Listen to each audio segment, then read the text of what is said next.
ప్రాంతాలు కులమతాలకు అతీతంగా భారతదేశ ప్రజలంతా జరుపుకునే పండుగ గణతంత్ర దినోత్సవమని వైఎస్ఆర్సీపీ పిఠాపురం నియోజకవర్గ ఇన్ఛార్జ్ వంగగీత విశ్వనాథ్ పేర్కొన్నారు. దేశ 76వ గణతంత్ర దినోత్సవ వేడుకలను పిఠాపురంలో వైఎస్ఆర్సీపీ కార్యాలయంలో ఇన్ఛార్జ్ వంగగీత విశ్వనాథ్ ఆధ్వర్యంలో పార్టీ నాయకులు, కార్యకర్తలు, అభిమానులు ఘనంగా నిర్వహించారు. పిఠాపురం మహారాజా కోట ఆవరణలో గల వైఎస్ఆర్సీపీ కార్యాలయం ఆవరణలో వంగగీత విశ్వనాథ్ ఆధ్వర్యంలో జరిగిన గణతంత్ర దినోత్సవ వేడుకల్లో ముందుగా వంగగీత విశ్వనాథ్ చేతుల మీదుగా జాతీయ జెండాను ఎగురవేశారు.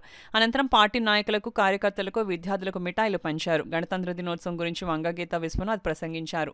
ఈ కార్యక్రమంలో municipal vice chairperson Pachimala Jyothi Appalaraju, Gollaprolu ZPTC Ulavakayala Lovaraju, Pithapuram MPP Kannabathula Kameswararao, YCP Pithapuram పట్టణ అధ్యక్షుడు రావుల మాధవరావు, వద్దినిడి సుజాత, నాయకులు కొత్తెం దత్తుడు, బత్తుల సాయి, గండ్రెడ్డి రాము, అరిగెల రామన్నదొర, బొజ్జ పెదకాపు, వద్దినిడి శ్రీను, ఉలవల భూషణం, శ్యాంబాబు, ఖలీల్ షా, సురవరపు రామ్మోహన్ రావు, జ్యోతుల బాబులు, జ్యోతుల చక్రబ్బాయి, మొహద్దీన్, వరదా శేషు, ఖండవల్లి చిన్నలోవరాజు, వజ్రపు బాబి, వేణం నారాయణరావు, పితాని కాశీ, వాసంశెట్టి శ్రీనివాస్, అడపారాఘు, కుమార్ భాస్కర్ రెడ్డి తదితరులు పాల్గొన్నారు.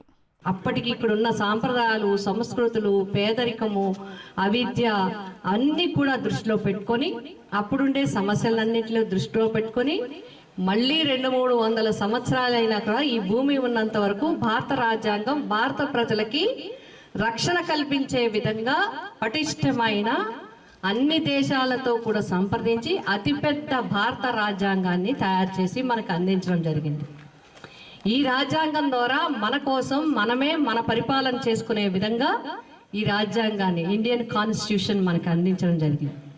ఈ కాన్స్టిట్యూషన్ ప్రకారమే మనకి అన్ని హక్కులు, అన్ని రకాలుగా సమానత్వం, స్వేచ్ఛ, ఆర్థిక పరిస్థితులు కానీ ఆర్థిక అసమానతలు ఉండకూడదు, విద్యా అసమానతలు ఉండకూడదు, ఆరోగ్య అసమానతలు ఉండకూడదు, పేద గొప్ప తేడా ఉండకూడదు, గవర్నమెంట్కి అందరూ సమానమే అనే విధంగా పటిష్టమైన రాజ్యాంగాన్ని తయారు చేసి మనకు అందించి ఈరోజు మన పరిపాలన 76 సంవత్సరాలు అయిపోయింది. అయినప్పటికీ కూడా అనేక మార్పులు చేసుకుంటూ అనుగుణంగా పరిస్థితులకు అనుగుణంగా మరి ఎప్పటికప్పుడు సవరణలు చేసుకుంటూ రాజ్యాంగాన్ని మనం నడిపించుకుంటూ ముందుకు వెళ్ళి ఈ భారతదేశ ప్రజల యొక్క మరి భద్రతకి పటిష్టమైన భద్రత ఇవ్వడానికి రాజ్యాంగం నిలిచింది. ఈ రాజ్యాంగం మరి వచ్చిన రోజే మన అందరికీ కూడా అమల్లోకి వచ్చిన రోజే పండుగ రోజు. అందుకే జాతీయ జెండాని మరి అందరం కూడా ఆవిష్కరించుకొని దానికి గుర్తుగా అందరూ పండుగలు చేసుకుంటారు.